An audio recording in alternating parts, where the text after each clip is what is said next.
सभी भक्तों को श्री शिवाय नमस्तुभ्यम हर हर महादेव। यदि आपके शरीर से संबंधित कोई समस्या हो, फिर वो बच्चेदानी से संबंधित समस्या हो या फिर पीरियड से संबंधित समस्या हो या पीसीओडी की दिक्कत हो, इन 5 में से किसी भी एक उपाय को आप अवश्य कीजिए, आपकी समस्या समाप्त हो जाएगी। सबसे पहला जो उपाय है वो है माता तुलसी वाला उपाय। आपके घर पे माता तुलसी अवश्य ही होगी, तुलसी का क्यारा अवश्य ही होगा।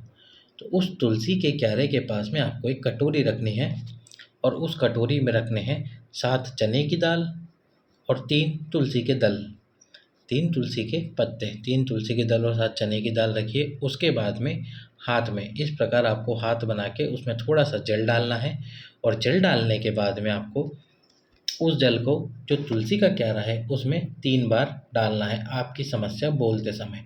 3 बार डालना है आपकी समस्या बोलते हुए। 3 बार डालने के बाद में ये उपाय संपन्न हो जाएगा। उसके बाद जो कटोरी में चने की दाल और तुलसी के दल हैं उनको ले लीजिए।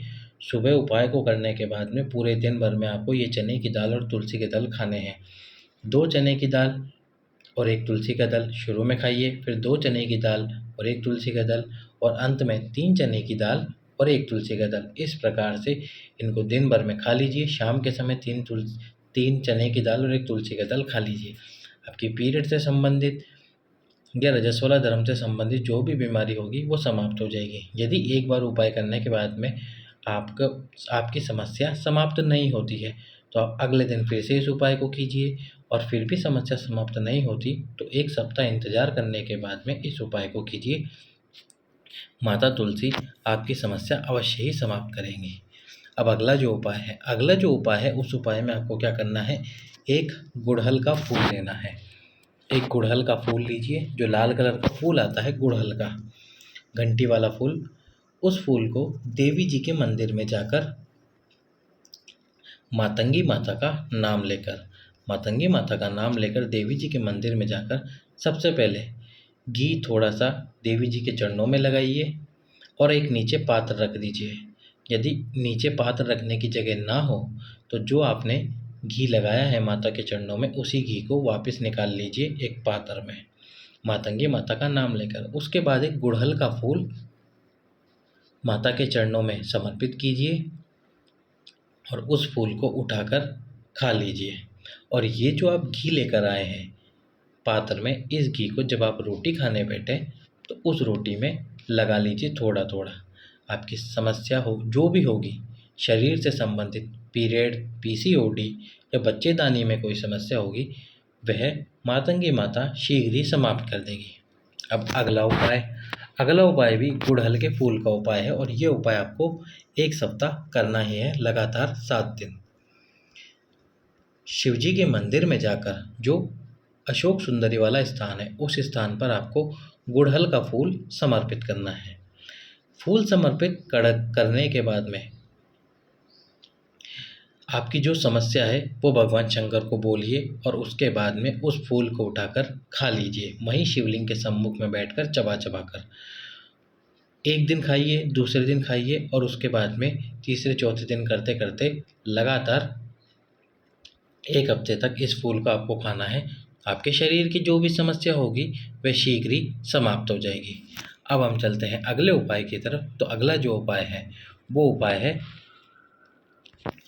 लाल चंदन और शहद वाला उपाय। तो इस उपाय में आपको क्या करना है, प्रदोष काल में किसी भी दिन प्रदोष काल आप जानते ही हैं, सूर्य अस्त होने से 45 मिनट पहले और 45 मिनट बाद का जो समय होता है वो प्रदोष काल कहलाता है। तो उस समय में आपको भगवान शंकर के मंदिर में जाना है लाल चंदन और शहद लेकर। जो भगवान शंकर के शिवलिंग के पीछे वाला स्थान है, जैसे ये तो सामने वाला स्थान है, जो ये पीछे वाला स्थान है उस स्थान पर आपको लाल चंदन लगाना है 2 महादेव का नाम लेकर, चंपेश्वर महादेव और हाटकेश्वर महादेव। चंपेश्वर महादेव और हाटकेश्वर महादेव का नाम लेकर लाल चंदन भगवान शंकर के शिवलिंग के पीछे वाले भाग पर लगाना है, थोड़े से ही भाग पर लाल चंदन लगाना है। और जो अशोक सुंदरी वाला स्थान है वहाँ भी चंपेश्वर महादेव और हाटकेश्वर महादेव का नाम लेकर 7 बिंदी शहद की आपको लगानी है। 7 बिंदी शहद की लगा दीजिए। 2 पात्र आपके साथ में लेके जाइए। एक पात्र में जिसमें आपने लाल चंदन लगाया है उसको निकाल लीजिए और एक पात्र में ये जो 7 बिंदियाँ लगाई है, बिंदियों से ज़्यादा शहद तो लगेगा नहीं, थोड़ा-सा शहद लगेगा, फिर भी जितना लगे आप उसको कटोरी में निकाल लीजिए।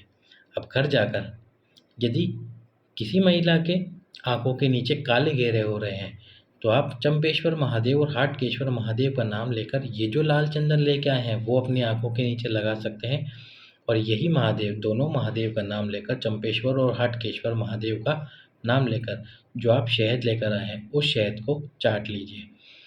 2-3 दिन तक लगातार इस शहद को आपको चाटना है। अब 7 बिंदी लगाइए, शहद ज़्यादा तो आया होगा नहीं, 1 दिन में भी समाप्त हो सकता है। तो अगले दिन फिर से जाइए ये उपाय करने, फिर से शहद चाट लीजिए, यदि ख़त्म हो जाए तो फिर से जाइए। 7 दिन लगातार ये उपाय कीजिए।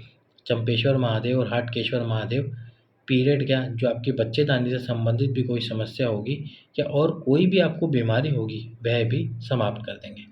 अब हम चलते हैं अंतिम उपाय की तरफ, जो कि है 7 गुड़ के टुकड़ों वाला उपाय। 7 गुड़ के टुकड़ों वाला उपाय, ये उपाय आपको करना है गौरी शंकर के मंदिर में। गौरी शंकर का मंदिर कौन सा होता है, जिसमें माता पार्वती भगवान शंकर के साथ में नीचे ही विराजमान होती है। वैसे तो शिव जी का शिवलिंग अकेला ही होता है नीचे और माता पार्वती ऊपर विराजमान होती है, पर जिस मंदिर में माता पार्वती और भोलेनाथ एक साथ नीचे विराजमान हो, वो मंदिर होता है गौरी शंकर का मंदिर। अब इस मंदिर में आपको जाना है और 7 गुड़ के टुकड़े लेने हैं। ये उपाय आपको कब करना है? शुक्रवार के दिन।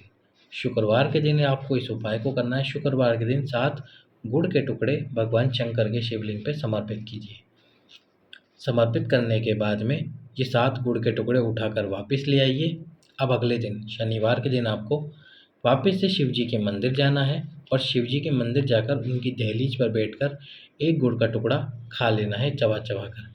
फिर रविवार को जाना है, फिर सोमवार को जाना है। ऐसे करते-करते आपको ये 7 दिन जाना है। 7 दिन जाइए, भगवान शंकर की चौखट पर बैठकर 1-1 टुकड़ा प्रतिदिन खाना प्रारंभ कर दीजिए। आपके शरीर की जो भी समस्या होगी, वह भोलेनाथ और गौरी शंकर ज़रूर समाप्त कर देंगे।